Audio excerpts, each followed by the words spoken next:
Majora's Mask might be the most accurate video game ever made about burnout, because Link isn't just trying to save the world, he's trying to survive another 3 days of being needed by everyone, despite already having saved the world once without any recognition. Alright, welcome back to the channel, guys. This is part 3 of my series, Video Game Psychology, and in this video I'm going to be talking about something that's very near and dear to me, and I think probably is to a lot of you guys as well. And that's burnout. And I want to discuss how burnout relates to the game Majora's Mask and the 3-day cycle, and how that kind of interfaces with, the cycle we experience in our day-to-day life, the cycle of burnout. And this is a video I've been wanting to make for a really long time, but I just didn't know how to weave it together with, video games and Zelda. But for me, I am extremely burnt out. I'm deeply burnt out, right? So I'm on my third full-time corporate IT job, and I've worked 2 before this. And I have to say, I was probably burnt out beginning with my first IT job out of college. That was actually a help desk job, and it was just absolutely miserable, right? I worked in a help desk for the medical field, and I was just nonstop getting slammed with calls and constantly having to deal with just pissed off people in a bad mood, and doctors and nurses. And if you know, if you've worked in this field, you'll know exactly what that's about. But fast forward, 10 years, I'm on my third full-time job, and I never really got the break to mentally recover. And I think the burnout's just accumulated year over year. And sometimes I just kind of fantasize about leaving it all and just going and living in Vietnam or Thailand for like a year and just recovering from my burnouts. But at this stage in my life, that's not really possible. So I have to keep it trucking, just like Link had to keep it moving in Majora's Mask, right?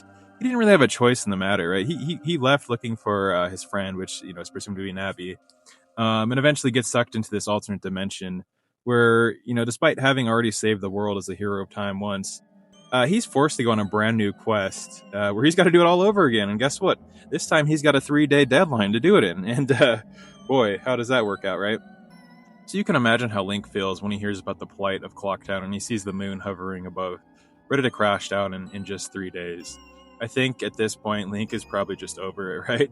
But he has no choice. If he ever wants to, find his friend and get back home to the land of Hyrule, he has but one choice, and that's to press forward on his journey and save the world for a second time. And so that's exactly what he does. But I think the elephant in the room here is just, is just discussing how burnt out Link probably was at this point and relating it to our own lives. I mean, you can only imagine how much trauma he went through the first time he saved the world, and pretty much just losing his childhood and forced to become an adult early and go through these arduous tasks and harrowing tasks of, going through each dungeon and slaying the bosses. And then ultimately, at the end, confronting Ganondorf and then getting sent back in time, right? Only to, find himself on a second quest where he has to save now the land of Termina, and he has to do it in just 3 days. And I think the core idea here is that burnout isn't just simply being tired. It's living in a cycle where you keep spending yourself faster than you can recover over and over again. And I think the 3-day loop in the game Majora's Mask quite closely ties in with the real burnout loop in our lives, right? You got to think about it. The moon is falling, right? The people of Clocktown, they're just panicking and just stressed out, and they know that their time is probably coming sooner than later. And, Link keeps trying to fix everything with the limited time that he has. And then at the end of the cycle, right, it resets and he has to go back to doing it all over again from day one. Granted, he has more powers and more abilities.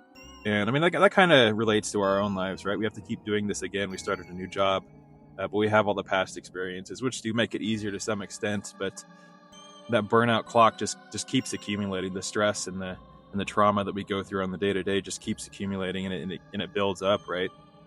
And it's hard to really figure out how to unload that baggage and get it off you. And I think with Majora's Mask, the moon kind of represents just these looming deadlines in our life, right? And I think it's probably arguably the best visual representation of burnout there is, and really any game pretty much ever made. I think for a burnt out person, the moon could represent a handful of things, right? It could represent like the next work day, getting the scaries and having to go to work the next day, or, on Sunday, and a work day is coming and you really dread going to work. Bills, say you have big medical bills or student loans or car payment or mortgage or rent or something heavy coming up, right? Maybe you got deadlines at work. Maybe you got a PowerPoint presentation due. Maybe you have to get something built by a certain amount of time if you're in like construction or something, right? And then you have societal expectations, which, kind of weigh heavy on us, and they're always looming in the background. And the same thing with like family responsibilities as well, right? Depending on where you are in your life, especially as you get older, you have kids and you have aging parents, and both of those things are just looming over our head. Like the aging parents thing, especially. If you have aging parents, you know how stressful that could be when you get a call from them and you have to take them to the hospital at 11 p.m. on a weeknight. And trust me, I've been there multiple times, and it's not fun, right? So it's just that. And the moon could also represent really the fear of falling behind in life, or I don't know, a handful of things really. It can mean different things to different people. And then we have the concept of the masks, right? Link keeps becoming other people. He transforms into these different forms, like the Zora, the Goron, and the Deku form, and even the Fierce Deity. But these are really interesting psychologically. Like Link in this game, he doesn't really just solve problems; he takes on identities, and that really hits home for me. Because when you go to a corporate job, right, you have to kind of mask to some extent. You have to wear a mask, and you have to take on a personality that kind of fits in with that world, no matter who you are. And it's especially harder for us. And I don't know if I'm borderline autistic or what. I mean, maybe I am. I've never been diagnosed. Well, actually, I did take some tests as a kid, and they came back as it wasn't. But I still kind of believe that I am. But it's hard for me to mask and throw on a mask every day I go to work and just blend in with like a corporate or even like a healthcare environment. Those things really take a toll on you. And Link in the game, he takes on identities with, he takes on the identity of the hero of the whatever tribe, whatever area he goes to. And I think this probably weighs on him to a certain extent, right? And it really does tie in with our real lives and how we wear masks to take on certain challenges that we need to accomplish. And Link can only accomplish certain things by wearing these masks, right? He needs the power to swim as a Zora, right? He needs to be able to roll as a Goron, and then he needs to be able to, float over things as a Deku Scrub. So, yeah, that's a really interesting concept to think about, Link taking on these various identities and how that might actually weigh on him. And it looks actually painful when he transforms into each one. You can literally see him screaming, right? So I think the 3-day cycle really just represents the endless repetition of burnouts, and the moon kind of represents the looming pressure in our lives that, never really disappears. And it's interesting to talk about. It's something I wanted to get off my chest. Yeah, and I said the masks, they represent the identities we adopt to keep functioning and taking on challenges and moving forward. I think that's very true.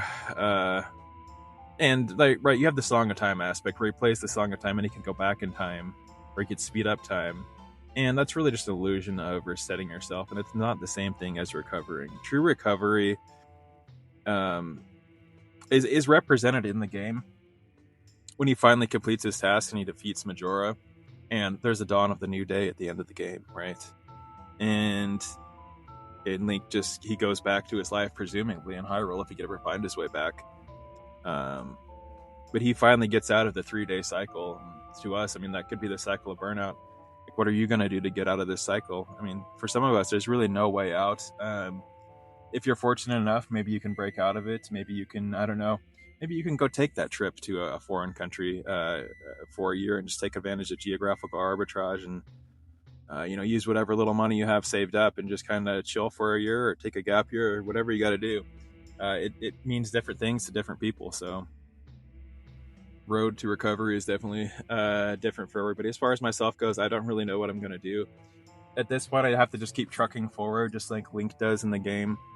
Keep pressing on. There's no real way to, I can't just take a couple weeks or a month off at this point and just go and recover. I think honestly, it would probably take like a year for me to recover from this deep burnout that I'm feeling, and